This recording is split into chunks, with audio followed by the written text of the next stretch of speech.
Bene, signore e signori, buonasera e benvenuti a Palazzo Franchetti da parte dell'Istituto Veneto di Scienze, Lettere ed Arti per questa interessante pomeriggio centrato su una cosa di grandissimo interesse per tutti, cioè altruismo, di cui verrà discussi gli aspetti evoluzionistici e psicosociali.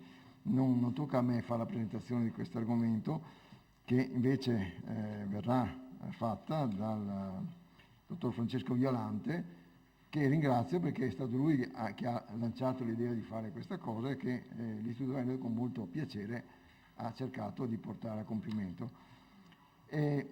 Voglio soltanto aggiungere che questa conferenza è quasi un convegnietto, insomma, è nel solco delle attività culturali che l'Istituto fa per la città e anche non per la città, perché tutto ciò che noi facciamo viene registrato, video registrato, e si trova sul canale YouTube dell'Istituto. Quindi le conferenze che uno non può venire a sentire se le può vedere e sentire da YouTube.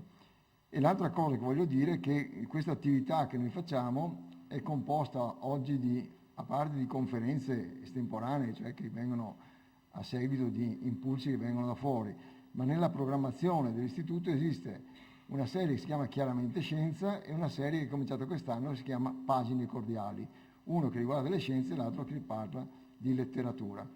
Ecco, chiunque fosse interessato a seguire le attività, sapere quando sono eccetera, può fare questo modulo di iscrizione alla newsletter che ormai ha una serie di circa 4.000 persone che ricevono le informazioni sulle attività e quindi se vogliono venire a sentire sanno. Però sappiate che anche andando direttamente sul sito si possono vedere anche tutte le conferenze pregresse, tutti chiaramente Scienza pregressi, tutte le pagine cordiali pregresse, quindi è una comodità che l'Istituto, credo, diciamo con un certo orgoglio, dice di utilizzare perché sono tutte molto gradibili.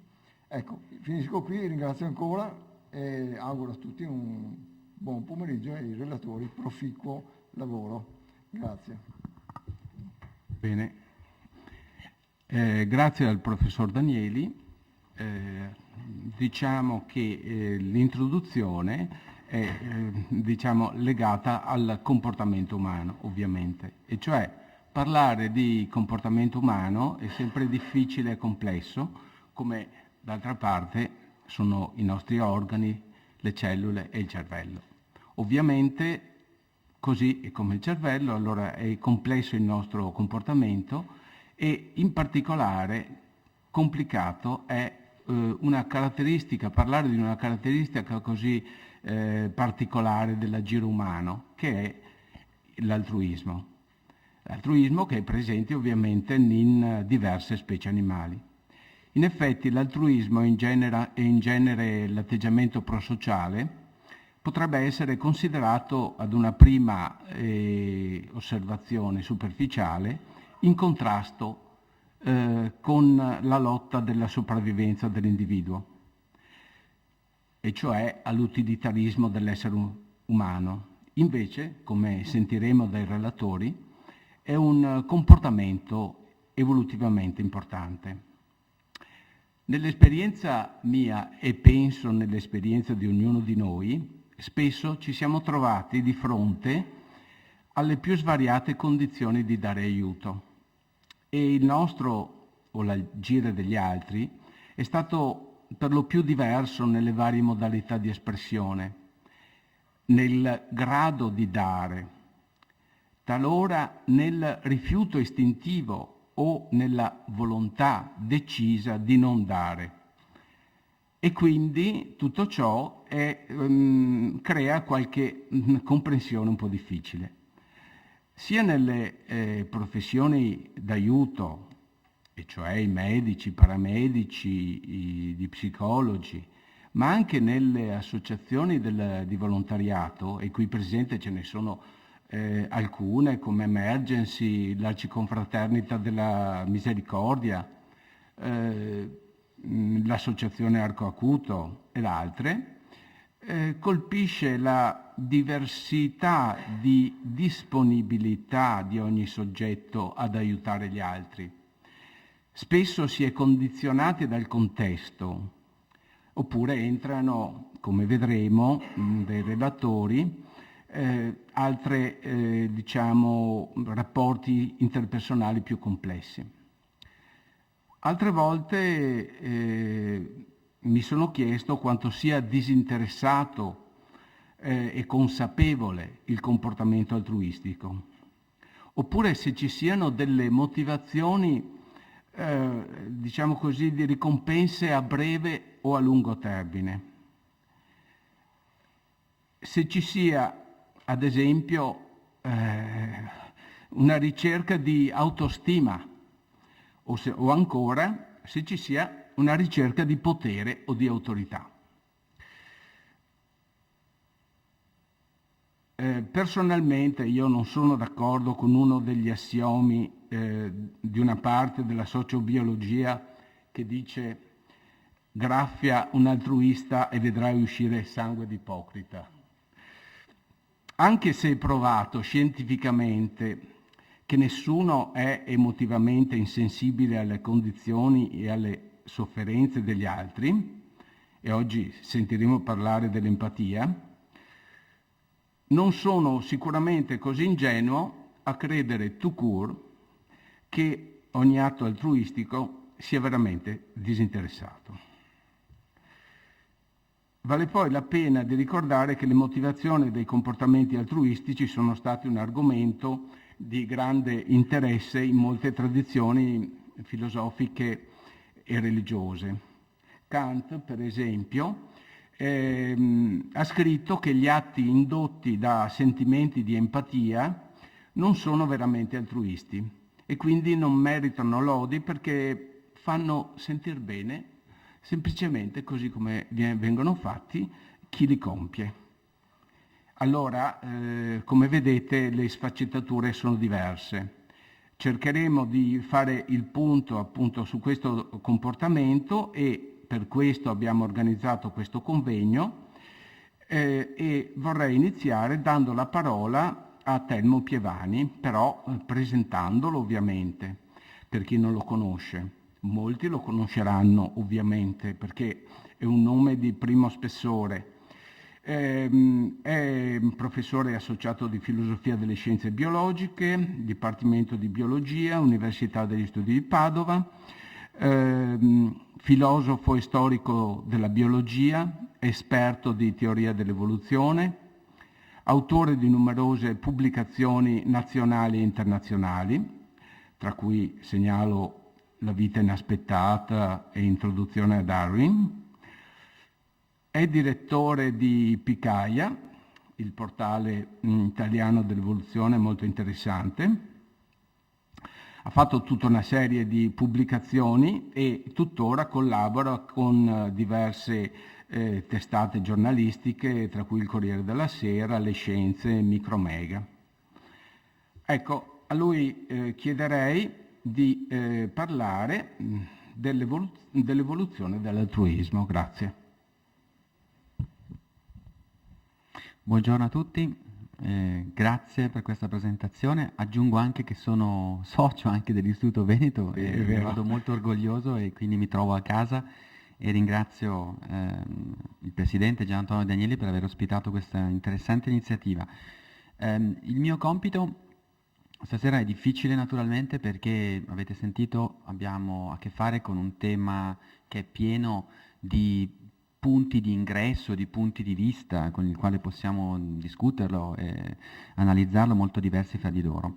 In 30 minuti è naturalmente impossibile se non fare qualche cenno sulla questione dell'evoluzione dell'altruismo, quindi come i comportamenti, abbiamo appena sentito, prosociali che nell'evoluzione si definiscono come quei comportamenti che potenzialmente non vanno a immediato apparente vantaggio, almeno apparente, dell'individuo, come possono essersi evoluti.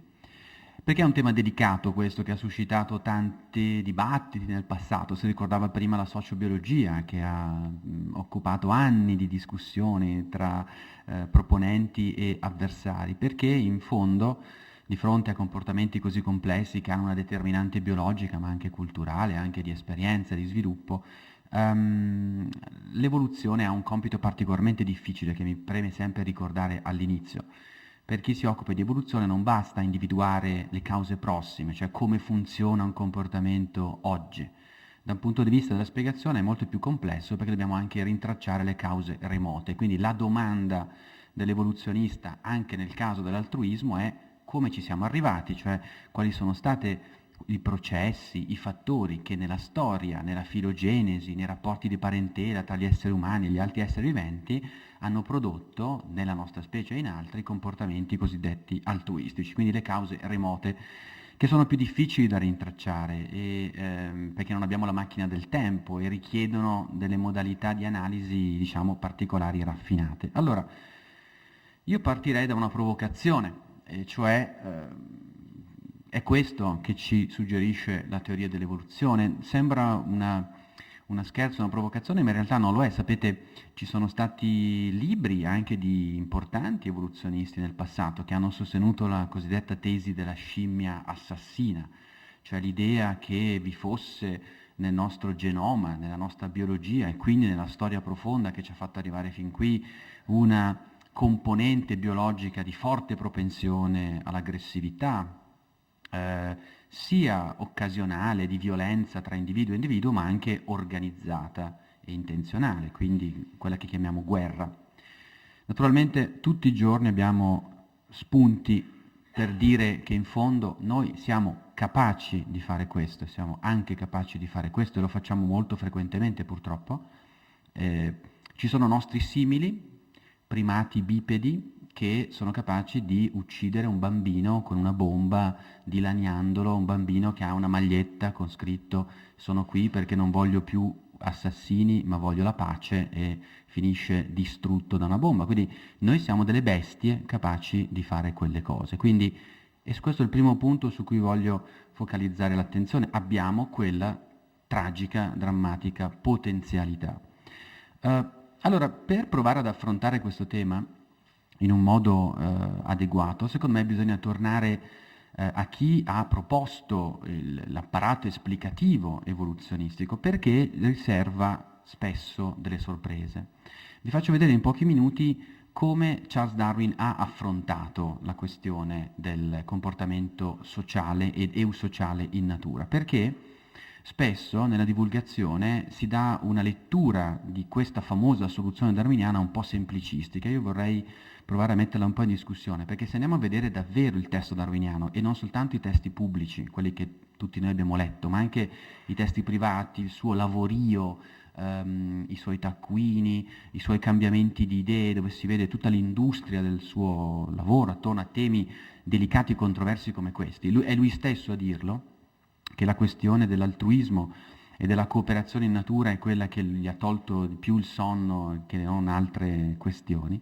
Allora, la prima è che la spiegazione evoluzionistica è una spiegazione di tipo ecologico, cioè, vedete, è l'idea di noi dobbiamo cercare di capire quali sono le relazioni tra gli esseri viventi, capire quali sono le leggi che regolano queste interazioni tra gli organismi e i fattori fisici esterni. E se vogliamo focalizzare una idea molto semplice, i due pilastri della spiegazione darwiniana, perché sono due, non è solo uno, sono la discendenza comune, quindi la cuginanza che noi riscontriamo tra tutti gli esseri viventi, che non vuol dire che noi discendiamo quindi da loro, per esempio. Quando io osservo, e così lo calo subito nel tema di oggi, quando io osservo un comportamento molto aggressivo in uno scimpanzé o in un gorilla, o viceversa, quando osservo un comportamento empatico, cooperativo, non sto osservando il comportamento di un mio antenato, sto osservando il comportamento di un mio cugino, cioè di qualcuno, di un essere con il quale io ho un antenato in comune, cioè un nonno in comune. Ma io e lui abbiamo, per esempio, 6 milioni di anni di storia naturale che ci separano, e quindi dobbiamo valutare analogie e differenze. E poi c'è il secondo grande pilastro, che è la selezione naturale, quella che spesso ci fa richiamare a questa idea della sopravvivenza del più forte o della sopravvivenza del più adatto, che ci tengo a ricordare sono due concetti non darwiniani, non sono farina del sacco di Darwin. Sopravvivenza del più forte lui non lo usa mai, è una sovrastruttura interpretativa che noi abbiamo dato dopo. Se volete provare per credere, prendete l'edizione online delle sue opere, cercate l'espressione, non la usa mai nell'origine delle specie. Sopravvivenza del più adatto la usa ma non è sua, si lascia convincere ad usarla ma è molto perplesso su questa espressione. Perché? Perché la selezione naturale non è un agente, non è un ingegnere, non è qualcuno, non è un'entità che fa le cose, ma è un processo, è un meccanismo, date certe condizioni demografiche e statistiche, succede ed consiste nella sopravvivenza differenziale, quindi nel fatto che ci sono individui portatori di piccole differenze che determinano cambiamenti nelle modalità di sopravvivenza, quindi probabilità di riproduzione e quindi a lungo andare cambiamenti nelle frequenze di una certa variante anziché un'altra in una popolazione. Da come ve la racconto, vedete, è una spiegazione di tipo probabilistico, una spiegazione che richiede un armamentario di questo tipo e che non può essere banalizzata dall'idea di sopravvivenza del più forte. Però c'è obiettivamente un problema che Darwin riconosce immediatamente. Se voi andate al nocciolo della spiegazione darwiniana, quindi variazione, ereditarietà, il contesto che è la lotta per la sopravvivenza, che non è la selezione naturale, è il presupposto, cioè è il contesto di permanente scarsità di risorse che innesca il meccanismo di sopravvivenza differenziale. Vedete da una citazione come questa, che prendo dall'Origine delle specie, che è una delle più chiare, vedete che Darwin è molto esplicito nel dire che affinché la selezione naturale possa funzionare e quindi possa fungere da motore del continuo cambiamento delle specie in natura, il vantaggio e quindi le maggiori probabilità di sopravvivere e di riprodursi deve essere individuale, deve valere qui e ora, perché la selezione naturale non può guardare nel futuro, non può prevedere un esito, deve favorire qui e ora il portatore di una variazione, deve essere conservata e trasmessa dall'individuo. E qui si capisce che per Darwin l'unità fondamentale su cui agisce la selezione non sono le specie, su cui Darwin aveva molti dubbi persino circa l'esistenza, no? Darwin arriva all'idea che le specie in fondo siano solo delle etichette che noi appiccichiamo su delle collezioni di organismi che si assomigliano tra di loro. No, il vero soggetto dell'evoluzione è l'individuo, il singolo individuo, perché è lì che lui è il portatore delle variazioni, quello che porta il combustibile del cambiamento evolutivo. E allora qui nasce un problema, perché se il vantaggio è solo individuale, non del gruppo né della specie, perché la natura è piena, e Darwin descrive una grande quantità di comportamenti di questo tipo, è piena di comportamenti in cui invece l'individuo sembra apparentemente non favorire se stesso, ma favorire la comunità, per esempio, gruppi. Allora, qui voglio solo farvi vedere questo schema perché la selezione naturale è un falso amico, nel senso che sembra una spiegazione facile, in realtà non lo è. Se andate a vedere la sua struttura vedete quanto è complicata. C'è un contesto ecologico, c'è una scarsità di risorse, una variazione individuale ereditaria e a lungo andare questo produce quello che vi ho appena detto. E, conclusione di Darwin, questa è una sua citazione famosa dell'Origine delle specie, guai, non c'è mai il bene della specie, c'è solo il bene dell'individuo, quindi un bene, noi potremmo dire, egoistico.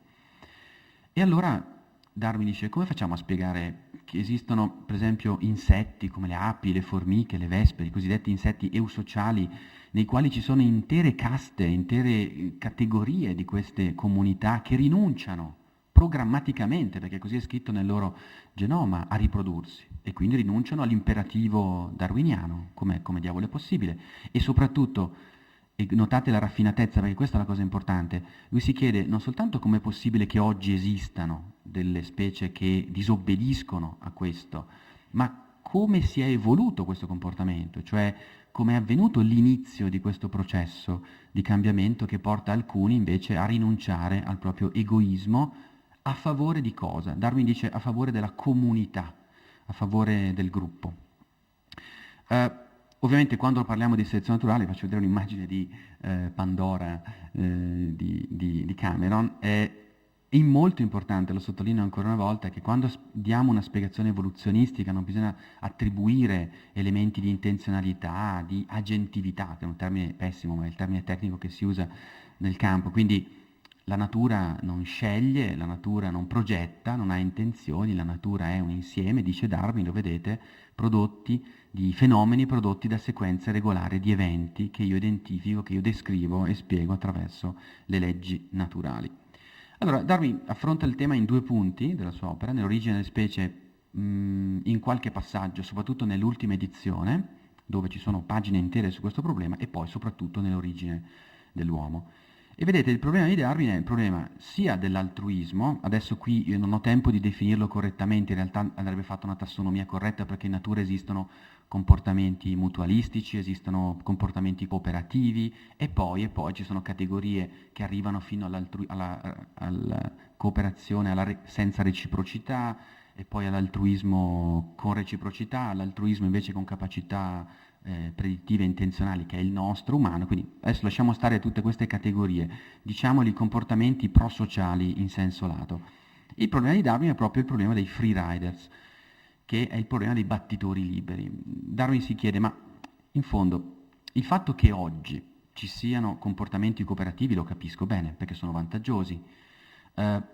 Se un animale caccia in gruppo è molto plausibile che possa, e possiamo fare il calcolo, ottenere un rendiconto anche individuale maggiore che non cacciando individualmente. Quindi sì, certo, caccia in gruppo, coopera con gli altri, ma lo fa perché, se andiamo a guardare correttamente, ci guadagna anche individualmente.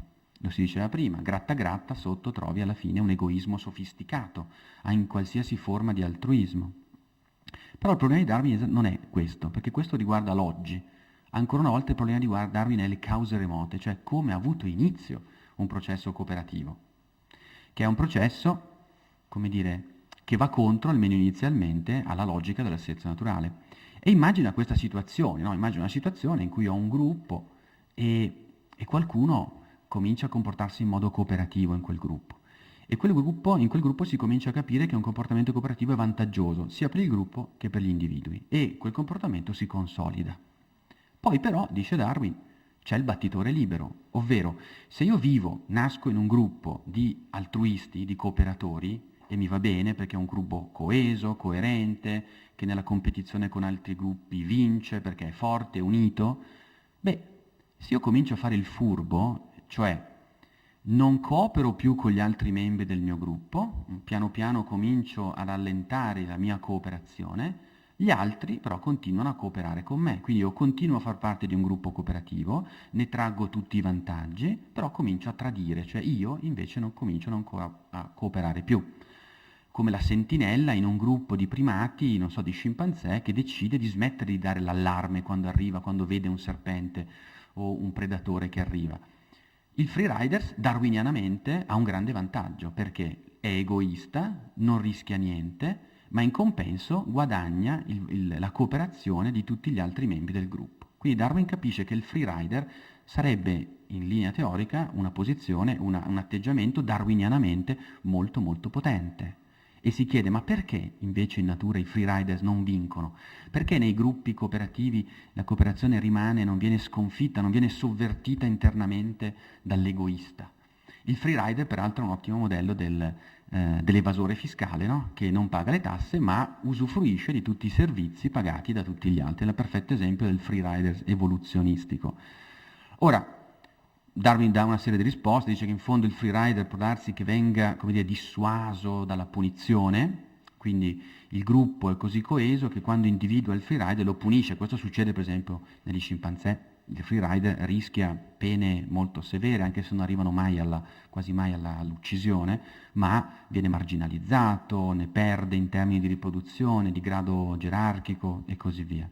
Però guardate cosa dice alla fine lui, dice sì, certo, nell'origine dell'uomo, dice, d'accordo, questi sono i motivi per cui forse si battono i freerider, ma forse in realtà la forza vera che continua a far reggere il comportamento altruistico è, vedete, il fatto che ci sono gruppi che traggono un immenso vantaggio dal fatto di essere cooperativi, perché in questo modo possono, come dire, reggere molto meglio la competizione con altri gruppi. E questa è una frase interessante perché lui la applica a vari casi, la applica alle api, agli insetti eusociali, la applica all'evoluzione umana, ci sono una decina di casi, quindi non è proprio un fatto sporadico. In pratica Darwin cosa dice in soldoni? Dice sì, è vero, in natura prevale la selezione individuale, ma ci sono alcuni casi in cui dobbiamo considerare più livelli di selezione, dice. C'è la selezione dell'individuo che permane sempre presente anche all'interno dei gruppi cooperativi, e poi però c'è un vantaggio che il gruppo può acquisire quando compete con altri gruppi. E c'è un passo molto bello dove dice: e in fondo questa è pur sempre selezione naturale, no? Nel senso, certo, avviene a un livello di gruppo contro un altro gruppo, ma il meccanismo è esattamente lo stesso. E il gruppo che guadagna un vantaggio lo eredita, lo trasmette ai membri dello stesso gruppo, sia verticalmente per derivazione genetica, sia dice per coesione sociale, perché tutti cominciano a obbedire a quel comportamento, perché sanno che è vantaggioso. Tra l'altro un indizio interessante, Darwin non lo dice, ma lo diranno poi pochi anni dopo altri che si cimenteranno con questo tema, questo tipo di adattamento, perché poi è una forma di adattamento, benché di gruppo, è particolarmente adatto a specie socialmente complesse, ovviamente stiamo parlando di specie suddivise in gruppi sociali, con un'organizzazione insomma di una certa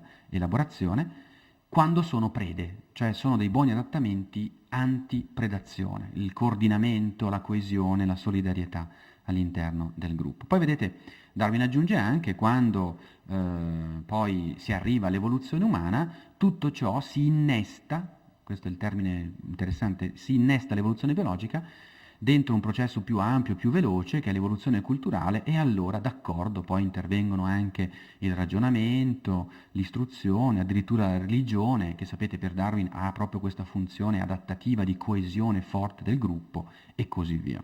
Allora, per farla breve, la soluzione di Darwin non è poi così banale. Lui dice, in alcuni casi c'è selezione di gruppo, anche se prevale poi sempre la selezione individuale. E poi attenzione, l'altruismo ha origini selettive all'interno di comunità che sono in competizione tra di loro e sottoposte a predazione, con un effetto paradossale che io trovo molto interessante, che è stato ripreso anche di recente, per esempio su Nature l'anno scorso è uscito un paper molto bello di Samuel Bowles, un evoluzionista di New Mexico, che riprende proprio questo tema, che è già accennato in Darwin e poi è stato ripreso anche nell'ultimo libro di Edward Wilson, La conquista sociale della Terra, che è appena uscito anche in italiano. E cioè, se questa è la dinamica, quindi potremmo dire una dialettica, un equilibrio tra spinte selettive egoistiche di gruppo, quindi una questione abbastanza complicata, allora, se ci pensiamo bene, la natura che cosa ci restituisce? Ci restituisce una grande ambivalenza, realmente un'ambiguità radicale. Perché? Perché noi siamo cooperativi a livello di gruppo, perché ci conviene, cioè se il nostro gruppo è cooperativo, solidale, forte, ci conviene anche individualmente perché è più competitivo nei confronti di altri. Però rimaniamo aggressivi, egoisti e individualisti quando dobbiamo difendere i nostri interessi e soprattutto quando interagiamo con membri di un altro gruppo, di un gruppo diverso da noi. Cioè, interessante questo, l'articolo su Nature si intitolava Altruismo provinciale, locale, parochial altruism, che in inglese appunto l'altruismo potremmo dire locale. Cosa vuol dire? Sì, certo, siamo altruisti, ma siamo altruisti con quelli che percepiamo essere membri del nostro gruppo, e quella stessa, il sottotitolo era Il conflitto come levatrice della cooperazione. È il conflitto tra gruppi che produce le capacità di cooperazione all'interno del gruppo. E questa è un'ambivalenza radicale. Vuol dire che la natura, ci arriverò alla fine fra pochi minuti, non ci restituisce, non ci dice che noi siamo buoni per natura o cattivi per natura. Quante volte siamo andati avanti con questa oscillazione, la scimmia assassina, e adesso invece da qualche anno è di gran moda la scimmia empatica, la scimmia cooperativa, la scimmia eccetera. In realtà forse non è vero né l'uno né l'altro, cioè la natura ci restituisce un'ambivalenza che è adattativa, se questa ricostruzione è corretta ed ha buoni dati a suo favore, e quindi vuol dire che tutto il dibattito sulla sociobiologia che ci ha occupato tanto tempo, forse per fortuna è superato dagli stessi studi evoluzionistici, non da interpretazioni sociologiche, è diventato abbiamo acquisito una spiegazione un po' più raffinata. Pochi minuti ancora vi faccio vedere solo come questo tema darwiniano, come lui abbia fatto un'istruttoria di un tema che poi è importante ancora oggi, le soluzioni classiche al tema dell'altruismo in natura, che ancora oggi si contrappongono e si rendono complementari spesso l'una all'altra, sono la selezione di parentela, che risponde, come abbiamo appena detto, che in realtà il paradosso non esiste, perché l'altruismo è una forma, seppur sofisticata, di egoismo, in particolare di egoismo genetico parentale, ovvero ciò che fa scattare il comportamento, l'altruismo di prosociale è il favorire un comportamento che permette, anche se non direttamente la sopravvivenza dei miei geni, permette quella di miei parenti che sono dentro il mio gruppo e che quindi condividono con me differenti percentuali dei miei stessi geni. Quindi è una selezione estesa, potremmo dire. Il mio fenotipo diventa un fenotipo esteso anche al gruppo, perché il gruppo contiene molti miei parenti che condividono con me i geni. Qui ho messo i grandi padri che ci hanno insegnato a questa ricostruzione molto interessante. Haldane, no, diceva, sì, rinuncio ai miei interessi se faccio quelli di un po' di miei figli o di un certo numero crescente di miei cugini, perché condividono con me dei geni. Questa è una spiegazione che ha avuto molta fortuna negli ultimi 20 anni, anche se adesso, se leggete gli ultimi numeri di Nature Science, c'è stato un dibattito molto acceso in realtà sulla estensione dell'applicabilità di questo schema. Per esempio il gruppo di Harvard, che è molto autorevole, dove ci sono matematici, biologi, anche psicologi, Martin Novak, tutti questi hanno fortemente criticato la Kin Selection, sostenendo che è una spiegazione corretta ma che è troppo restrittiva e vale soltanto in una serie limitata di casi, va bene per gli insetti eusociali ma poco altro secondo questi. Altri hanno risposto che non è così, è un dibattito in corso. Non è l'unica spiegazione, ce n'è un'altra che può essere complementare, cioè che il paradosso esiste ma si risolve con un compromesso, e cioè che l'altruismo è selezione pur sempre ma a un altro livello ed è tutto un gioco di compromessi tra selezione individuale e selezione di gruppo. Questo è il paper di Bowles che vi citavo prima, che è uscito su Nature.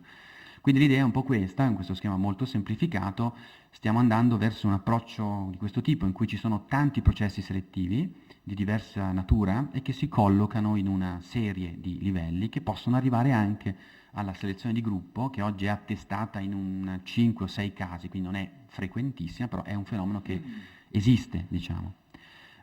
Allora chiudo, insomma, siamo una scimmia assassina o una scimmia empatica?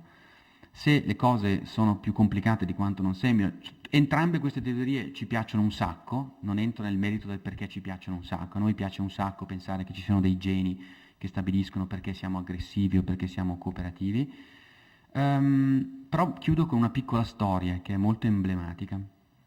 È una storia che riguarda l'evoluzione umana in questo caso, perché il tema della scimmia assassina nacque già, pensate, negli anni 20, negli anni 30, poi è diventato...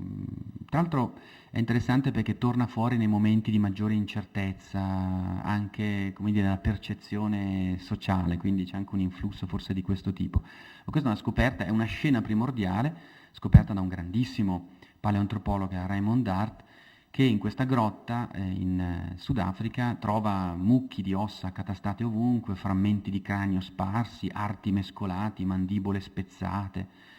Le ossa non appartengono soltanto a membri di nostre specie antenate, in questo caso l'Australopiteco africanus, ma anche ad altri animali. E Dart automaticamente immagina che quella sia stata una grande scena ancestrale di violenza. Noi, i nostri antenati, grandi cacciatori, sterminano le altre prede e addirittura, dice Dart in questa ricostruzione, poi si mangiano anche tra di loro, quindi proprio la scimmia assassina e cannibale addirittura.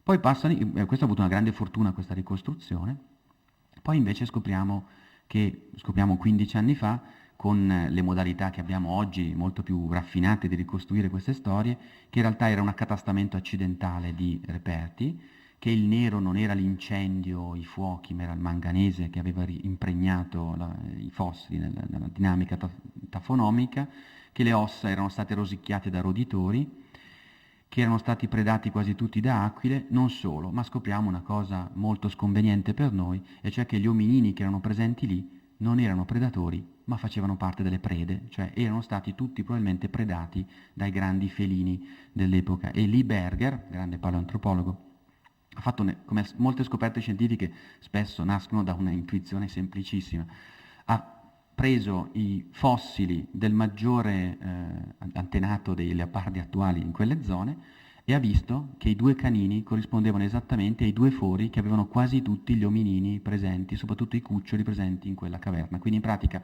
erano stati cacciati da questo predatore e poi trascinati, come fanno ancora adesso nella grotta, e mangiati con calma. Quindi il grande cacciatore, il grande cannibale, il grande sterminatore finisce per essere una preda e non un predatore. Come disse Ian Tattersall, dopo questa scoperta ci siamo dedicati troppo a cercare di capire cosa mangiavano i nostri antenati, ci siamo dimenticati di capire chi mangiava i nostri antenati, che era la vera questione fondamentale. Ma questo è un indizio importante, perché vi ricordate prima, quando vi dicevo, che gli adattamenti cooperativi, in specie socialmente complesse, diceva Darwin, sono gli adattamenti delle prede, non dei predatori, e sono le prede quelle che hanno più convenienza a sviluppare comportamenti cooperativi. Questa scoperta, la cosiddetta scoperta Man the Hunter, il fatto che siamo stati cacciati più che cacciatori fino a tempi recenti, noi diventiamo cacciatori sistematici intorno a 800-900.000 anni fa, quindi molto avanti, confermerebbe questo. Noi siamo una specie socialmente complessa, come scimpanzé e molti altri primati superiori, principalmente preda nella nostra storia evolutiva e non predatori. L'ultima cosa che aggiungerei è questa come chiave di lettura per superare quella oscillazione un po' banalizzante tra scimmia assassina e scimmia cooperativa. Noi siamo, diceva Darwin, una specie culturale anche, quindi l'evoluzione biologica si innesta quella culturale. Io aggiungerei questo, che Darwin lo scrive alla fine dell'origine dell'uomo, no? Lui conclude con questa frase molto bella, dice: certo, io vi ho spiegato in questo libro che noi discendiamo da umilissime origini animali. E questo è il tema della continuità darwiniana. Non c'è nessuna soluzione di continuità, non c'è nessun salto, noi facciamo parte del grande albero della vita, siamo scimmie antropomorfe, siamo il quarto ramo delle scimmie antropomorfe. Bene, però, dice Darwin, la continuità evolutiva prevede l'innovazione, cioè dentro questa storia continuativa l'evoluzione è capace di produrre comportamenti inediti, cose nuove, mai viste prima. E Homo sapiens, nelle sue umili origini, è qualcosa di nuovo, è qualcosa di inedito, totalmente naturale. Darwin dice: non ho bisogno di ricorrere a nessuna entità spirituale racchiusa nel cervello umano per dire che però Homo sapiens non è come tutte le altre scimmie antropomorfe, fa delle cose diverse. Cioè è una specie che ha imparato, potremmo dire questo, a utilizzare, a immergere le sue propensioni naturali in una nicchia ecologica molto diversa da quella delle specie a noi più strettamente imparentati. Quindi la conclusione più corretta secondo me è che, in base a quello che sappiamo noi oggi, gli esseri umani sono predisposti alla violenza organizzata tanto quanto alla cooperazione e quindi che la natura ci lascia un'eredità ambivalente. E su questo potremmo ragionare, su che cosa è un comportamento naturale o meno. Che la cooperazione, l'empatia, la solidarietà non sono quindi, come dire, delle marginalità tollerate dalla logica darwiniana, ma ne fanno parte, che né l'una né l'altra però sono destini biologici necessari e fissati una volta per tutte, sono delle possibilità comportamentali. A me piace questa espressione, fanno parte del toolkit, no? Degli strumenti, degli attrezzi che l'evoluzione ci ha lasciato e che poi adesso sta a noi utilizzare in un modo o nell'altro. E in particolare l'altruismo, su questo adesso non c'è tempo per lavorare, ma insomma è l'idea che l'altruismo umano non sia nulla di trascendentale, ma è un riutilizzo, una, come dire, cooptazione funzionale di propensioni naturali già presenti negli antenati comuni tra noi e le altre scimmie antropomorfe. Anche questa idea della cooptazione funzionale che ci ha suggerito Stephen Jay Gould, che abbiamo proprio ricordato qui nel decennale della scomparsa a maggio dell'anno scorso, nel caso di comportamenti molto complessi come questi è importante ed è uno strumento utile, va usato con cautela, ma questo è uno di quei casi in cui può darci delle buone ipotesi predittive. Scusate se ho rubato troppo tempo, ma non era un tema facile da chiudere in 30 minuti. Grazie.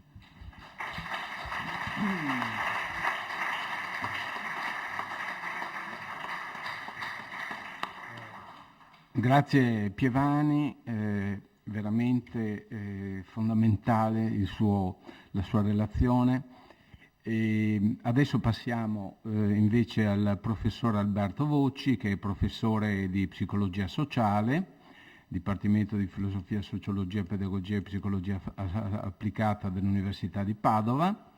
Il professor Voci ha prodotto parecchi lavori riguardo ai processi psicosociali nei gruppi, soprattutto interessandosi sul pregiudizio, e a breve uscirà un libro edito da Mulino proprio sull'altruismo. Inoltre è relatore in vari convegni, eccetera. E da un punto di vista così delle pubblicazioni, anche a livello internazionale, si è molto distinto sull'empatia e quindi anche sulle modalità di riduzione del pregiudizio.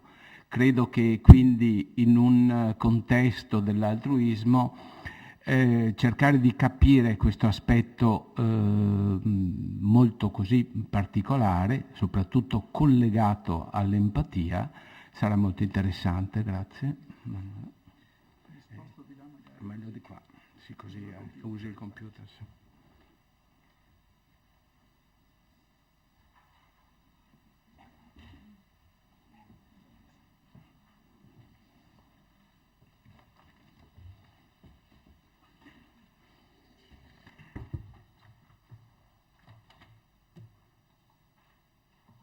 Buonasera. Allora, prima di tutto credo che da un punto di vista proprio psicosociale possa essere utile dare qualche definizione, perché quando si parla di altruismo è utile comprendere che questo non necessariamente corrisponde al comportamento d'aiuto. Allora, un comportamento d'aiuto, secondo la psicologia sociale, è un'azione che ha l'obiettivo di produrre come risultato un beneficio per un'altra persona. Già questa definizione è interessante, è un po' da psicologi in effetti, perché ci fa capire come quello che conta è l'obiettivo, quindi la motivazione che porta ad un comportamento. Poi il comportamento può essere efficace o meno, l'aiuto può effettivamente arrivare al destinatario o meno, però quello che è importante è la motivazione psicologica all'origine. E proprio la motivazione psicologica però può essere ben diversa e in particolare può essere o altruistica o egoistica o più probabilmente entrambe mescolate insieme. Ci sono molti studiosi di psicologia sociale che si sono occupati di questo tema e ci sono lunghi dibattiti, numeri speciali di riviste e il succo di questi dibattiti era di cercare di capire se il comportamento d'aiuto è altruistico o egoistico. Devo anticipare che non si è ancora arrivati ad una risposta e quindi ci sono tuttora due posizioni in antagonismo l'una rispetto all'altra. In particolare ci sono i fautori dell'aiuto altruistico, in particolare Daniel Batson, un autore statunitense, il quale sostiene che non sempre il comportamento d'aiuto è altruistico, ma in alcuni casi è possibile che il fine ultimo del comportamento sia il benessere della persona che riceve aiuto. La parola chiave qui è fine ultimo, e cioè è proprio la motivazione di fondo che porta al comportamento d'aiuto è altruistica, nel senso che quello che conta è raggiungere il beneficio, il benessere dell'altra persona. Secondo altri autori, in particolare Cialdini, Davis e altri, invece questo tipo di aiuto altruistico non esiste, è proprio impossibile. E quindi l'aiuto è sempre comunque egoistico, perché è vero che si ha l'obiettivo di produrre un beneficio per un'altra persona, ma questo è l'obiettivo più evidente del comportamento. A livello più profondo, a livello ultimo, il fine è il benessere di chi agisce e quindi c'è un vantaggio di un qualche tipo, che poi cercheremo di vedere, per chi opera il comportamento d'aiuto.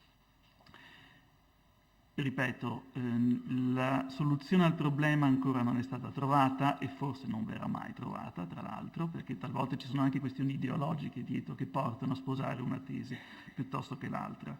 Però indubbiamente si è compreso che l'aiuto spesso è egoistico, questo sì. È egoistico perché svolge delle funzioni per l'individuo e quindi ad un certo livello e in un certo grado è sempre coinvolto un po' di interesse personale.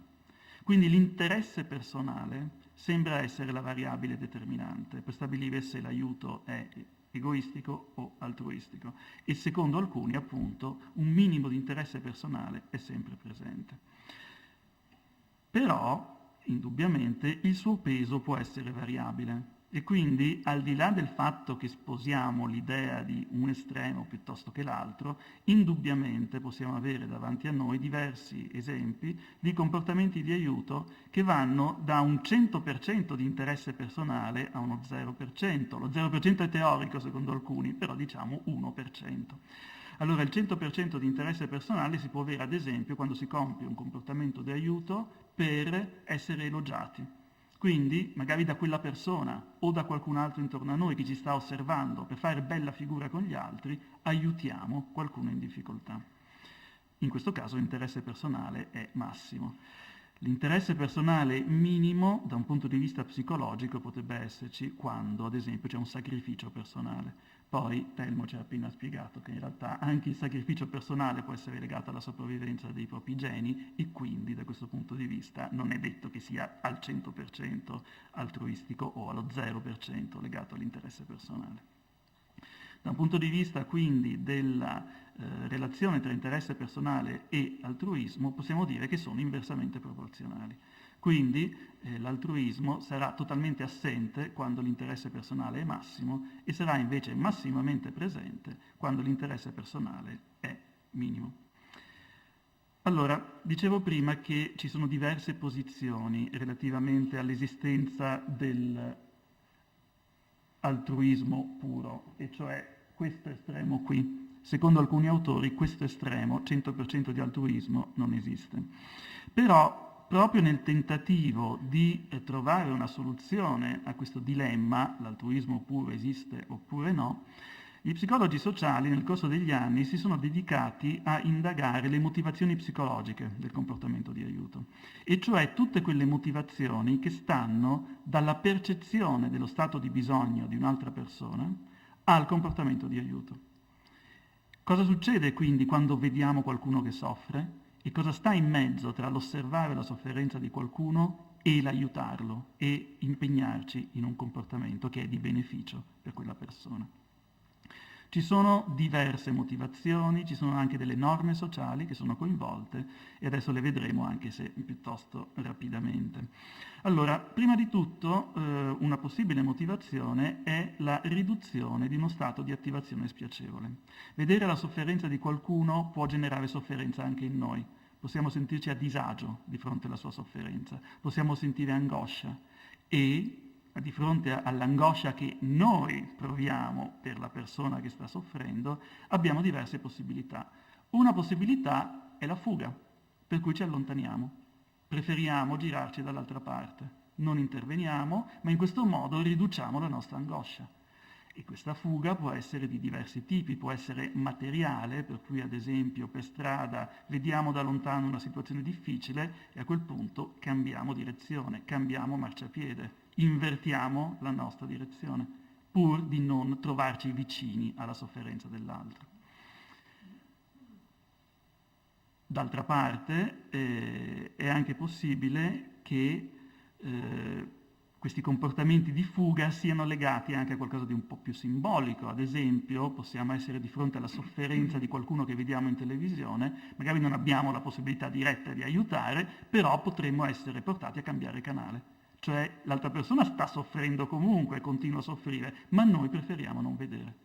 Allora questa appunto è una fuga che è legata al non aiuto, evidentemente, ma che è funzionale alla riduzione di uno stato di attivazione spiacevole. Talvolta però la fuga non è possibile, perché ci troviamo in una situazione dove non possiamo andare via e siamo di fronte alla sofferenza di qualcuno. A quel punto aiutiamo. Aiutiamo non perché ci interessa realmente alleviare la sofferenza dell'altro come fine ultimo, ma ci interessa appunto ridurre questo stato di attivazione spiacevole. Secondo alcuni autori, in particolare Cialdini, appunto, questa è la motivazione principale che sottostà al comportamento di aiuto. Evidentemente il comportamento di aiuto non è un fine in se stesso, ma è un mezzo per alleviare la nostra sofferenza. Collegato sempre ad aspetti evidentemente egoistici, c'è il tema della ricerca di ricompense e di evitamento di punizioni. Allora, quali possono essere le ricompense di un comportamento d'aiuto? Uno l'abbiamo già nominata prima, l'elogio. quindi essere elogiati dagli altri per i nostri comportamenti apparentemente altruistici. Oppure possiamo anche ricercare la gratitudine dell'altro, e questa è una ricompensa, perché ci sentiamo gratificati dal fatto che gli altri siano grati nei nostri confronti. Ci sono anche ricompense più materiali, pensiamo che molte forme di beneficenza sono detraibili dalle tasse e quindi c'è chi in effetti compie beneficenza avendo bene in mente il calcolo di quanto poi potrà detrarre dalle tasse. Ovviamente io non voglio dire che questi comportamenti sono negativi, vanno benissimo perché almeno uno fa beneficenza e questo è positivo. Il punto è che la motivazione potrebbe essere un po' legata a componenti egoistiche.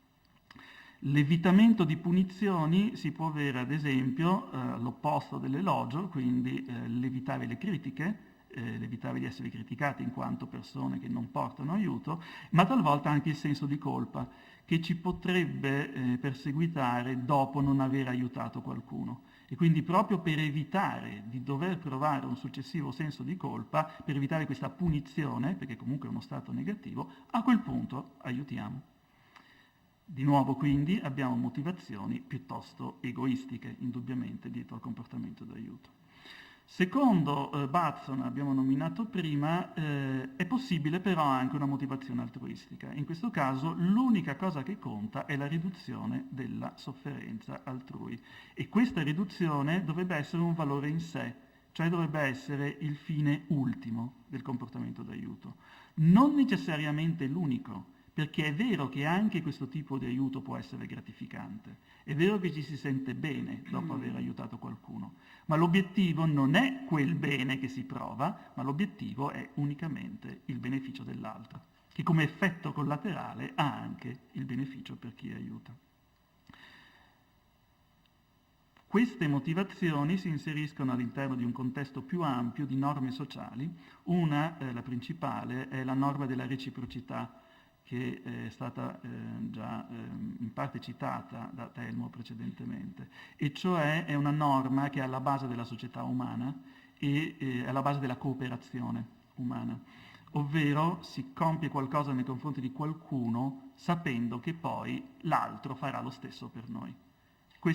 La cooperazione si basa su questo, evidentemente, e anche il comportamento di aiuto si può basare su questo, per cui aiuto qualcuno sapendo o ipotizzando che poi, quando sarò in difficoltà, quella persona o altre persone mi potranno aiutare. E tra l'altro la norma vale anche in negativo, per cui se non aiuto nessuno potrei anche avere l'idea, l'egoista, no? Che prima cercava di sfruttare, in un certo senso viveva a scrocco dell'altruismo degli altri, allora in realtà la norma della reciprocità ci insegna che se non aiuto nessuno forse posso anche aspettarmi che quando sarò in difficoltà nessuno mi aiuterà. E quindi la reciprocità può favorire il comportamento di aiuto. Ci sono poi delle norme morali che riguardano ad esempio il tema dell'ingiustizia e quindi il fatto di intervenire quando percepiamo che la sofferenza altrui è ingiusta. Questo può sembrare altruistico, ma non lo è necessariamente perché porta alcuni effetti paradossali, per cui se c'è un'ingiustizia intervengo, ma se la situazione non è ingiusta, allora non intervengo, però l'altra persona soffre lo stesso. Allora la variabile determinante non è la sofferenza altrui, ma il fatto che ci sia un concetto di giustizia in gioco. Però indubbiamente queste norme possono entrare in gioco e possono avere un ruolo importante. Ci sono poi delle norme personali che riguardano fondamentalmente delle differenze individuali. Gli psicologi sociali in genere tendono a studiare fenomeni più ampi, applicabili a tutte le persone, però è indubbio che non siamo tutti uguali, ci sono persone più empatiche di altre e quindi saranno più propense all'aiuto, ci sono persone che hanno dei valori di fondo, ad esempio legati al fatto di essere umanitari o al rispetto incondizionato per gli altri, o in generale all'universalismo, alla benevolenza, sono più propense quindi a ricercare il benessere altrui. Allora queste differenze individuali possono ovviamente essere importanti nel fatto che ci sia o meno un comportamento d'aiuto. Tra l'altro ci sono anche differenze individuali riguardo alla percezione di efficacia, perché è chiaro che se riteniamo che il nostro aiuto può essere efficace interveniamo con più prontezza, ma se pensiamo di non essere efficaci, magari nonostante possiamo avere una buona volontà, potremo non intervenire. Quindi anche questa è una differenza individuale importante. C'è poi la norma della responsabilità, che in parte ci collega al tema della sopravvivenza dei geni, nel senso che tendiamo a aiutare le persone che dipendono da noi, nei cui confronti ci sentiamo responsabili. Questo può funzionare ovviamente a livello delle famiglie, quindi i genitori aiutano i figli, però come sappiamo ci sono anche i figli che possono aiutare i genitori, magari quando i genitori diventano anziani. E allora a quel punto è chiaro che l'aspetto puramente genetico forse non entra, è coinvolto, ma non nel senso di favorire la sopravvivenza dei propri geni. Comunque la norma della responsabilità può essere applicata anche al di là della biologia, perché ad esempio ci possono essere insegnanti che aiutano gli alunni o che so, anche una guida turistica che si mette ad aiutare i turisti in difficoltà, perché appunto sente una responsabilità personale. L'ultima norma da tenere in considerazione è la cosiddetta teoria del mondo giusto o percezione del mondo giusto. È una teoria ingenua nel senso legata al senso comune, che può essere però importante. È una teoria secondo la quale il mondo fondamentalmente è un posto giusto e quindi quello che succede alle persone in un certo senso è stato ricercato, è meritato. Questo è un po' pericoloso quando si parla di comportamento d'aiuto, perché talvolta la utilizziamo per giustificare il nostro non aiuto, e cioè tendiamo a incolpare la vittima della sua situazione. L'idea di fondo è qualcosa del tipo: sì, sta soffrendo, ma sotto sotto se l'è cercata, ha fatto qualcosa per procurarsi quella difficoltà. E a quel punto ci sentiamo giustificati al non aiuto, al non intervento. Allora questa è una visione un po' panoramica delle diverse possibilità coinvolte nella relazione tra percezione del bisogno dell'altro e comportamento di aiuto. Se dovessimo utilizzare la nostra dimensione dell'altruismo, potremmo notare che in realtà di queste 8, 6 sono fondamentalmente egoistiche, sono quelle che ho evidenziato in rosso, e solo 2 possono avere delle connotazioni altruistiche, e sono la riduzione della sofferenza altrui e alcune delle norme personali. Questo quindi può spiegare perché spesso il comportamento d'aiuto è egoistico, perché in effetti le motivazioni psicologiche e le norme sociali alla base del comportamento d'aiuto in prevalenza sono egoistiche. Questo però non significa che sia sempre egoistico. Ci sono anche appunto alcune sparute motivazioni e norme altruistiche. Ripeto peraltro che non è che il comportamento d'aiuto egoistico sia da evitare, è comunque comportamento d'aiuto, comunque porta un beneficio per l'altro. Quindi magari se notiamo una motivazione egoistica nel nostro comportamento d'aiuto, non è che dobbiamo astenerci e dire: ah no, allora sono egoista se faccio così. Comunque compiamo un beneficio per l'altro e quindi comunque è un comportamento da ricercare. Un aiuto egoistico è decisamente meglio di nessun aiuto. Non è detto che l'aiuto altruistico sia comunque meglio in partenza. Allora, questa struttura relativamente alle motivazioni e alle norme ci porta quindi a distinguere tra diversi tipi di aiuto. Possono essere distinti proprio sulla base del livello di interesse personale. Allora, indubbiamente c'è l'aiuto interessato, è un po' legato a quello che dicevamo finora, comunque si ricerca un qualche livello di beneficio personale, può essere in termini materiali, può essere anche in termini psicologici, può essere anche legato alla definizione di sé, all'autostima, per cui in effetti ci si sente bene ad aiutare e ci si può vedere come una persona che aiuta. Questo indubbiamente fa sì che in un qualche modo il sé sia coinvolto e quindi un qualche livello di interesse personale indubbiamente vi sia. L'aiuto obbligato è un aiuto in cui si compie questo comportamento solo se si è costretti e dipende fondamentalmente da norme sociali, e cioè ci sono delle situazioni in cui l'aiuto è un dovere morale. È un dovere però. Significa che ci sentiamo obbligati a farlo, non è necessariamente una scelta spontanea. E sappiamo che talvolta è possibile che qualcuno ci spinga a sentirci obbligati ad aiutare. ad esempio evocando problemi particolari o facendoci proprio sentire in dovere di intervenire. In questi casi indubbiamente l'aiuto viene attuato ma perché non c'è alternativa e difficilmente un aiuto di questo tipo può essere definito come altruistico.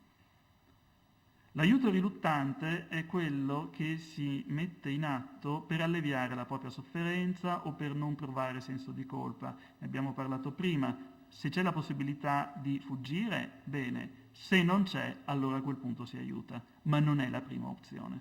E quindi è un altro tipo di aiuto che indubbiamente coinvolge notevolmente l'interesse personale. L'aiuto vincolato è interessante perché ci fa capire come alcuni comportamenti apparentemente altruistici in realtà non lo siano.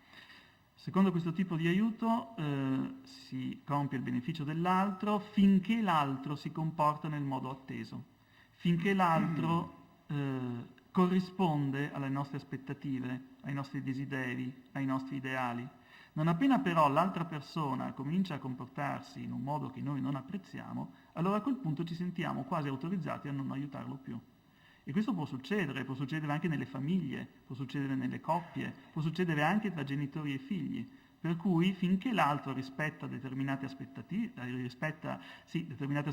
determinati valori che noi riteniamo importanti, bene, allora lo aiutiamo e questo può sembrare il comportamento più altruista del mondo. Ma non appena quella persona comincia ad agire in un modo che non approviamo, allora a quel punto non lo aiutiamo più. E questo fa capire che non era molto altruista in realtà come comportamento d'aiuto. L'aiuto spontaneo è, se vogliamo, automatico, non ragionato, è attivato dal semplice vedere l'altro in difficoltà.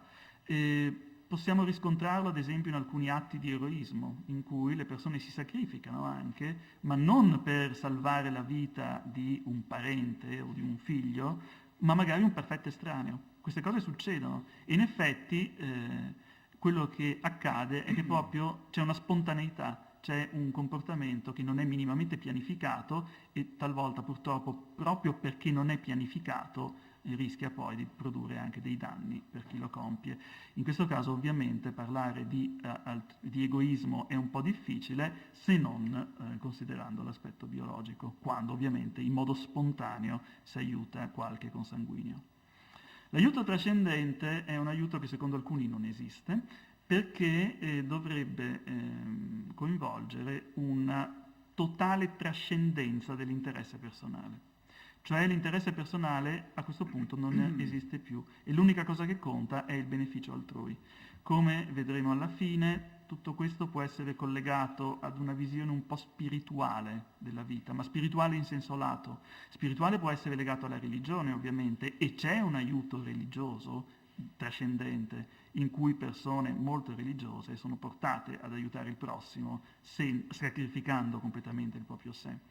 Ma questo è possibile anche da un punto di vista laico, perché appunto in generale si tratta di avere degli ideali che vanno al di là del contingente e che quindi possono portare a trascendere gli interessi personali e a compiere in modo disinteressato il beneficio altrui. Non sto dicendo che questo aiuto non dia benessere personale, perché comunque ci può essere benessere personale, ma ripeto, l'ho detto prima, questa è una sorta di effetto collaterale, ma il fine ultimo è proprio il beneficio dell'altra persona. Ora, abbiamo parlato finora di aspetti che favoriscono il comportamento di aiuto, vi sono in realtà anche molti fattori che frenano il comportamento di aiuto e indubbiamente è utile conoscerli. Cioè non è sempre detto che aiutiamo gli altri, ci sono molte occasioni in cui non mettiamo in atto alcun comportamento che può essere di beneficio per l'altro. Allora, secondo la psicologia sociale, un comportamento di aiuto viene messo in atto se vengono superati 5 passi. E il problema è che non sempre questi 5 passi vengono superati. Il primo è accorgersi che sta accadendo qualcosa. Il che significa, ad esempio, in una strada affollata, riuscire anche solo a sentire la richiesta di aiuto di una persona o un urlo da parte di una persona. Dopodiché, essendoci accorti che sta succedendo qualcosa, dovremo anche considerare la situazione come un'emergenza E talvolta, ad esempio, in una strada affollata, anche se sentiamo un grido, possiamo pensare che sia un grido normale, diciamo, magari sono dei ragazzi che scherzano o qualcosa del genere, e quindi non consideriamo la situazione come un'emergenza. Spesso per capire se è un'emergenza ci guardiamo intorno e vediamo cosa fanno gli altri, perché qui dobbiamo basarci sull'esempio degli altri, possiamo essere insicuri delle nostre percezioni. E il problema qual è? Il problema è che anche gli altri magari sono insicuri e anche gli altri si guardano intorno, per cui il risultato finale sarà che avremo molte persone che si guardano intorno e nessuna che interviene, proprio perché nessuna capisce che quella è un'emergenza. Una volta che eventualmente consideriamo la situazione come un'emergenza, allora dobbiamo anche assumerci la responsabilità dell'intervento. E questo non è scontato, soprattutto se siamo in una situazione affollata, perché il pensiero abituale è, ci penserà qualcun altro, non devo essere io a intervenire. Il problema è che se lo pensano tutti, a quel punto non interviene nessuno. Per di più ci vediamo tra di noi che nessuno interviene e a quel punto riteniamo, magari torniamo indietro e pensiamo che non sia neanche un'emergenza, visto che nessuno sta intervenendo. Il quarto passo è legato allo scegliere il tipo di intervento e questo richiede un po' di elaborazione e talvolta potremmo non avere il tempo di farlo, come vedremo, e poi bisogna anche stabilire di attuarlo e quindi dovremo decidere se intervenire o meno. Il punto è che questo processo rischia di interrompersi ad ognuno dei 5 passi e il risultato sarà comunque, ovunque avvenga, in qualsiasi punto avvenga l'interruzione, quello che viene chiamato effetto spettatore, ovvero quell'effetto secondo cui le persone assistono ad una emergenza, ma nessuno interviene. E è un effetto che è stato studiato a lungo dalla psicologia sociale perché talvolta può essere veramente drammatico, per cui di fronte a persone in gravissima difficoltà, magari in una strada affollata, quello che succede è che nessuno interviene. Si è parlato a questo proposito di anomia all'interno, di apatia all'interno delle grandi città, si è parlato in generale di una sorta di deumanizzazione, di deindividuazione, di alienazione che può esserci in situazioni di questo tipo. Si è parlato di cinismo, ma in realtà, da un punto di vista psicosociale, potrebbe dipendere un mancato comportamento d'aiuto semplicemente ai noi dal fatto che non si è arrivati alla fine di questo processo. Ci sono degli ostacoli quindi che è bene conoscere. Il primo è il modello implicito del non è successo niente, per cui ci guardiamo intorno e diciamo ma tutto sommato non è un'emergenza, guardiamo gli altri e ci convinciamo a vicenda che non sta succedendo niente. Ci può essere la paura dell'imbarazzo e del ridicolo, per cui dovendo scegliere il tipo di intervento e stabilire di attuarlo, potremmo frenarci per non apparire degli ingenui che magari hanno frainteso una situazione normalissima e pensavamo che fosse una situazione di emergenza. E quindi per non sentirci ridicoli o in imbarazzo magari ci asteniamo. C'è poi la diffusione della responsabilità che è stata studiata a lungo e secondo questo principio più persone sono presenti, più purtroppo è probabile che si verifichi l'effetto spettatore, perché la responsabilità dell'intervento è diluita tra molte persone e quindi la responsabilità individuale diventa poco saliente. Fortunatamente questo effetto sembra essere presente quando i comportamenti quando la situazione è ambigua, quando cioè non è sicuro che sia un'emergenza oppure no. E poi c'è il calcolo dei costi e dei benefici, quindi una volta che scegliamo il tipo di intervento, abbiamo da superare il quinto passo, che è piuttosto complesso, perché dobbiamo stabilire di attuare l'intervento.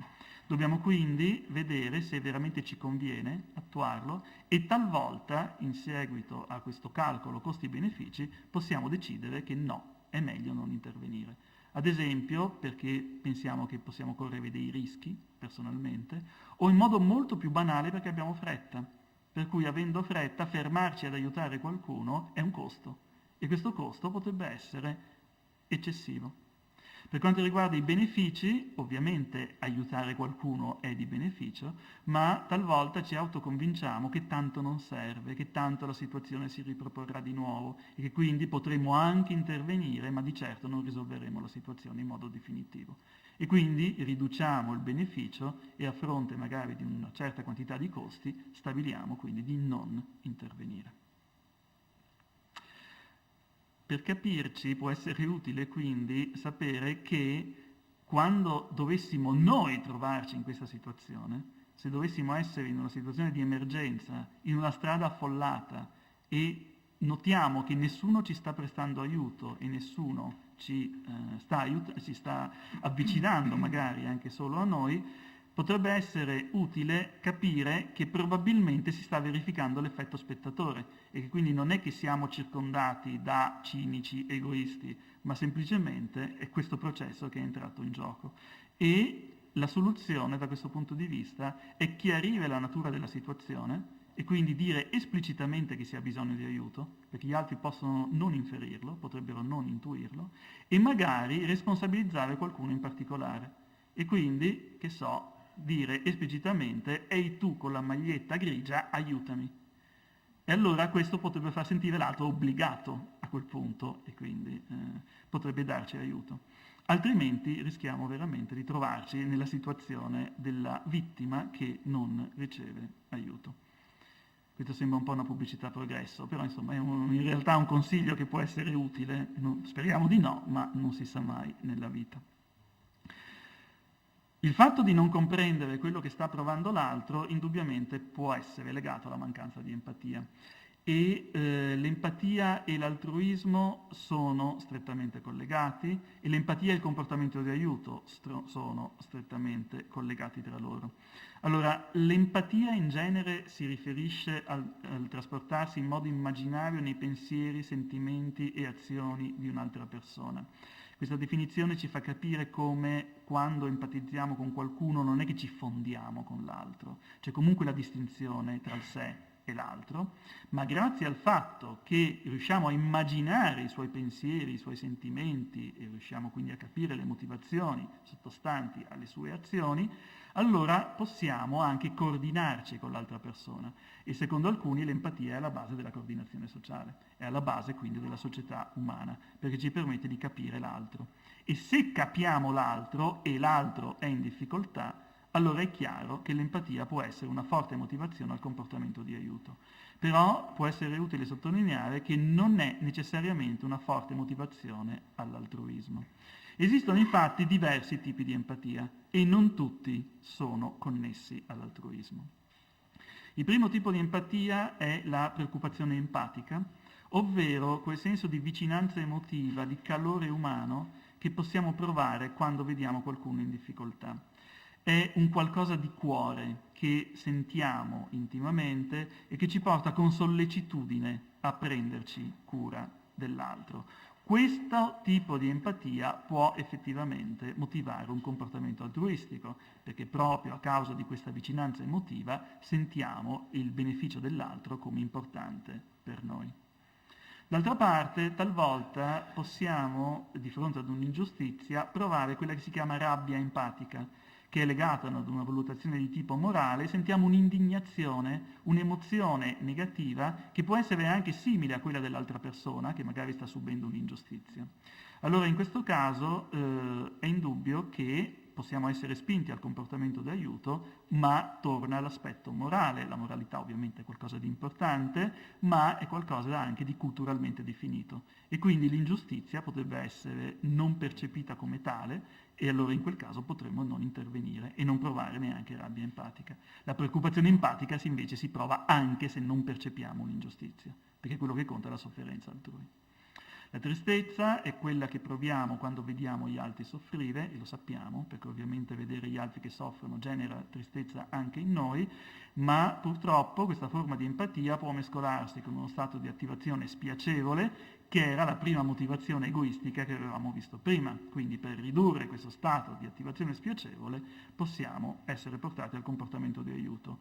E in alcuni casi la tristezza può diventare talmente forte da trasformarsi in angoscia e allora in quel caso purtroppo la fuga è la probabilità, è l'esito più probabile di questo processo. C'è poi l'assunzione di prospettiva, che è un processo più cognitivo e secondo alcuni è comunque empatico, di immedesimazione, che può attivare in ogni caso il concetto di sé, cioè ci mettiamo nei panni dell'altro, e però in questo caso potremmo aiutare in modo non efficace, perché proprio perché ci poniamo nei panni dell'altro agiamo un comportamento di aiuto che potrebbe essere quello che noi vorremmo ricevere e che non è necessariamente quello che di cui l'altro necessita. In ogni caso, comunque, è indubbio che queste diverse forme di empatia possono anche essere compresenti tra di loro e appunto potrebbero portare al comportamento di aiuto, ma per quanto riguarda l'altruismo probabilmente è solo la preoccupazione empatica che è connessa ad un altruismo puro, ammesso che esista ovviamente secondo alcuni teorici. In conclusione vorrei citarvi alcune variabili che sono in grado di incrementare l'altruismo, non il comportamento d'aiuto, ma proprio la motivazione altruistica dietro ad un comportamento d'aiuto. La prima, che è di formulazione piuttosto recente, è basata sull'assunto secondo cui la comprensione degli altri è possibile quando si ha una comprensione di se stessi. E quindi riuscire a comprendere le proprie emozioni, riuscire a essere presenti mentalmente in quello che ci succede, e questo è il costrutto anche della mindfulness che è stato importato in Occidente da Jon Kabat-Zinn in tempi appunto abbastanza recenti, possono essere importanti e possono anche portarci a aiutare l'altro in modo efficace, proprio perché sappiamo gestire le nostre emozioni, siamo in grado di notare la situazione, di non perdere la lucidità di fronte alla difficoltà e quindi possiamo centrare tutta la nostra attenzione all'altro, perché altrimenti rischiamo di rivolgere la nostra attenzione a noi stessi, ci sentiamo noi angosciati, noi in difficoltà e a quel punto ci può essere aiuto ma sarà egoistico. E una variabile in particolare che sembra essere importante è l'autocompassione, secondo cui è importante per le persone riuscire a sviluppare una capacità di essere gentili nei confronti di se stesse, quindi una capacità anche di non criticarsi in modo eccessivo, di accettare le proprie debolezze, perché in questo modo ovviamente saremo poi in grado di accettare le stesse debolezze negli altri. Se le critichiamo in noi, non le accetteremo neanche negli altri. E allora a quel punto il comportamento di aiuto e l'altruismo saranno più improbabili. È utile anche sentirsi parte del genere umano e l'autocompassione contiene anche questa dimensione e quindi comprendere che la sofferenza mia è anche condivisa da altre persone e quindi vedere anche nella sofferenza dell'altro quella che può essere la mia di sofferenza. E questo può portare appunto al comportamento di aiuto ed eventualmente anche all'altruismo. Un altro punto riguarda l'importanza percepita del benessere dell'altro, che può essere aumentata se il benessere dell'altro si ripercuote sul benessere personale. Questo avviene in particolare quando siamo consapevoli dell'interdipendenza positiva tra gli individui, e cioè che il benessere degli altri si riflette anche sul nostro di benessere. Per citare il Dalai Lama, che di altruismo se ne intende, dice: se vuoi essere egoista, almeno fallo in modo intelligente e saggio e quindi compi il beneficio degli altri. Perché se uno compie il beneficio degli altri, crea un contesto sociale, un ambiente in cui c'è felicità, in cui c'è benessere e questo si ripercuote poi sul benessere individuale. Cercare il proprio benessere al di là del benessere degli altri in realtà è una via poco saggia di cercare la propria felicità ed è legata all'interdipendenza negativa, che è legata alla competizione, all'individualismo, secondo cui bisogna emergere come singoli a discapito degli altri. La società umana in realtà non funziona con l'interdipendenza negativa, ma con l'interdipendenza positiva, perché siamo animali sociali e viviamo grazie alla presenza degli altri, al contributo degli altri, all'aiuto degli altri. E quindi comprendere la rete sociale in cui siamo inseriti ci fa comprendere che il benessere dell'altro è un valore in sé, ma è anche legato al benessere personale. L'ultima variabile riguarda appunto quell'aiuto trascendente di cui parlavo prima. Indubbiamente trascendere l'interesse personale significa trascendere in generale le motivazioni quotidiane e quindi tendere verso uno scopo superiore, che appunto è legato all'importanza della spiritualità anche in un senso laico. E ad esempio quale può essere un ideale più ampio? Potrebbe essere l'ideale in una società più equa o il rispetto della dignità umana, sono valori che non vanno decisamente al di là dei singoli comportamenti, che vanno al di là del quotidiano, danno un quadro di riferimento molto più lontano, raggiungibile, ma proprio perché lontano ci permette di trascendere le piccole difficoltà quotidiane e quindi ci permette anche di trascendere l'interesse personale. E in questo modo, appunto, da questo punto di vista, un altruismo puro potrebbe essere possibile. Grazie.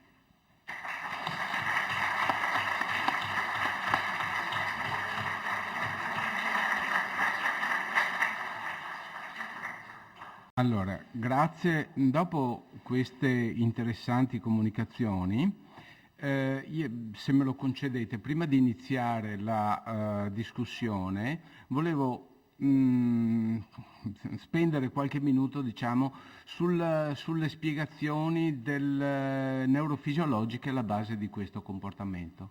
Un paio di minuti, non di più.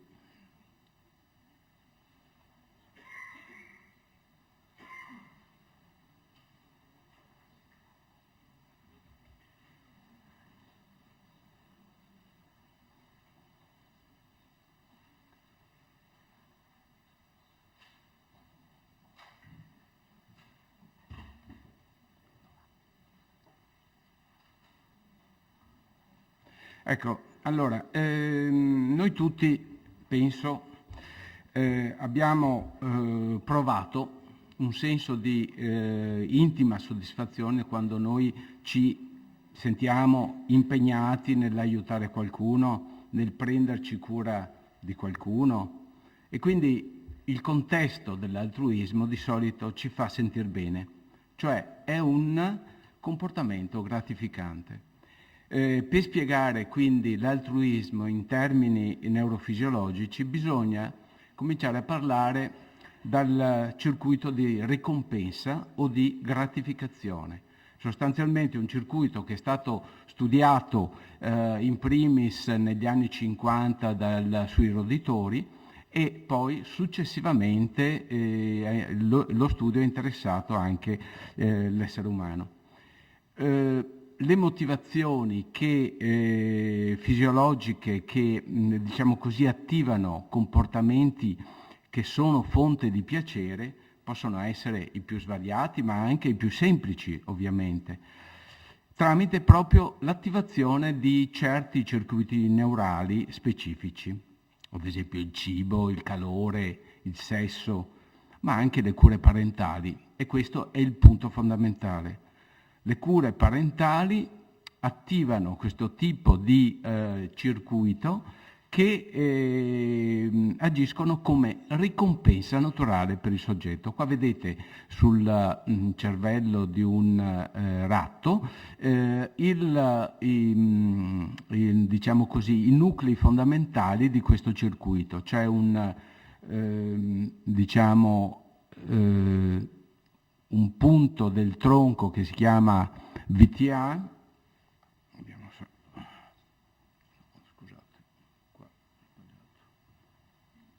ecco, che è a livello del tronco, che si chiama ventral tegmental area, che è in connessione con la parte anteriore, che è il pallido ventrale e il nucleo accumbens, che sono fondamentali, diciamo, per lo stato di benessere dell'individuo, o comunque attivano la ricompensa naturale. Connessi a questi, ovviamente, come vedete dalla diapositiva, c'è la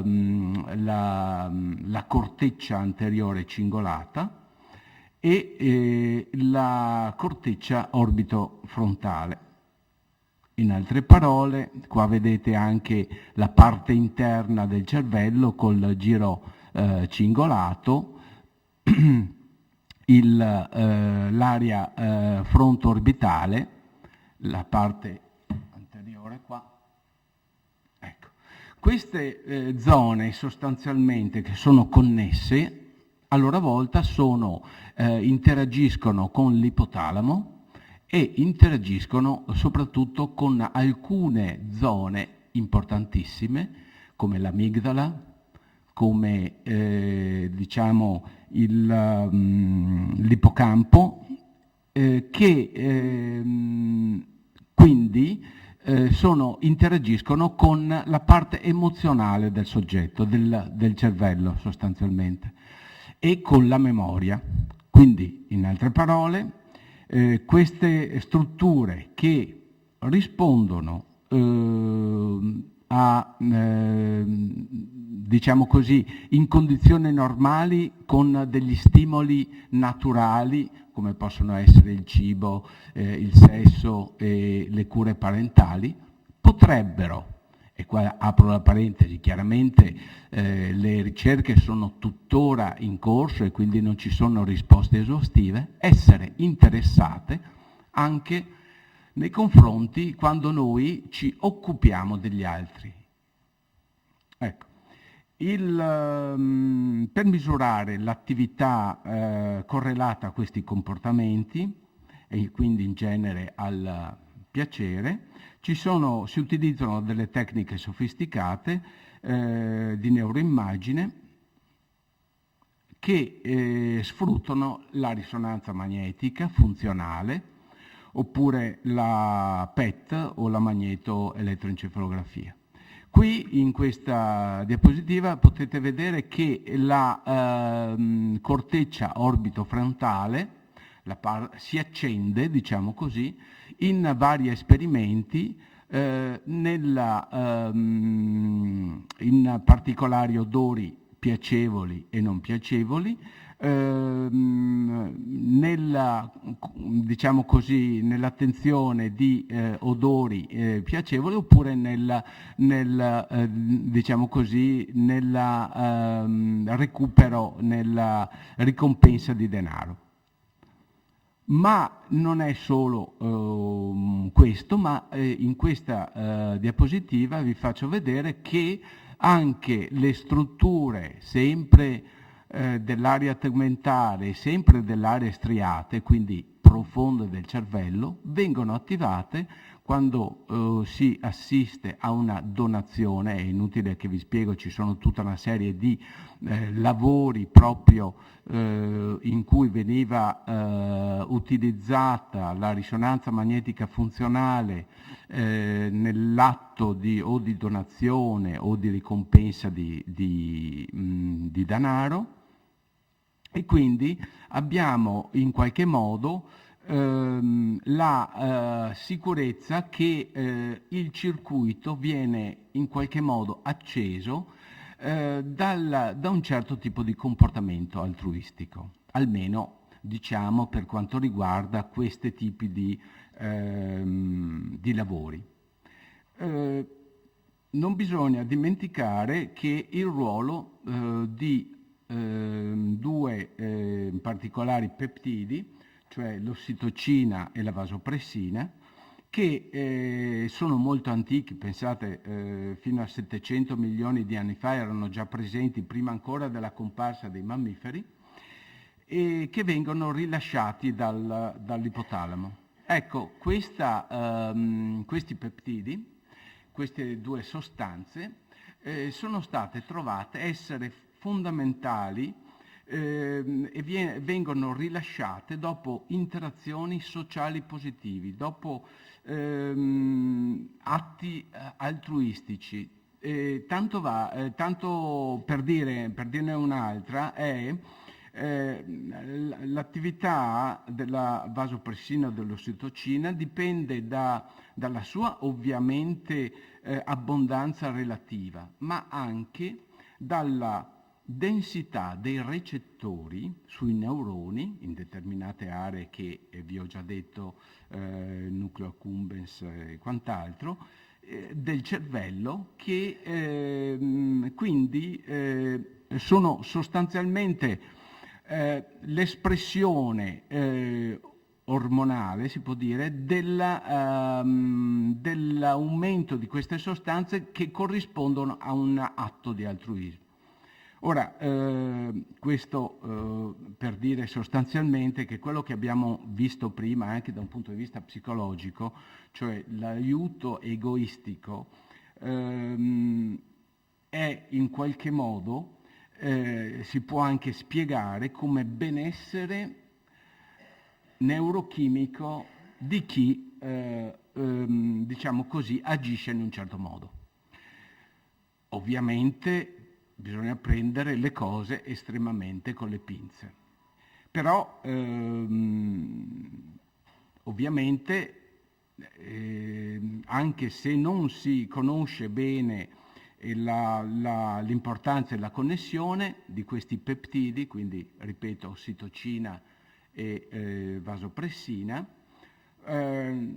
ci sono anche gli oppioidi endogeni e quindi anch'essi entrano in gioco nella cura degli altri, oltre che nelle cure parentali, nell'allattamento e quant'altro. Infine bisogna aggiungere che queste vie di questi circuiti utilizzano vie dopaminergiche e la dopamina è un neurotrasmettitore endogeno che entra in molti circuiti. Voi sapete che la mancanza di dopamina crea una situazione di disturbi del sistema extrapiramidale, ma entra anche nel caso della motivazione della ricompensa. Oltre a entrare nel circuito del tono dell'umore, per cui non a caso farmaci molto noti per la depressione sono i farmaci inibitori del reuptake della dopamina. Quindi in sostanza il sistema dopaminergico è fondamentale, parte integrante per il comportamento sociale. Ecco, quindi queste pochissime parole solo per spiegarvi che il cervello è biologicamente è un cervello sociale, per lo più attento alle esigenze e alla sofferenza degli altri, che riconosce e corregge utilizzando circuiti specifici e gratificanti, ancora non completamente ben spiegati, ma diciamo in cui si intravede una certa connessione neurofisiologica. A questo punto aprirei una rapida discussione in modo da poter interagire con i relatori. Chi vuole fare qualche domanda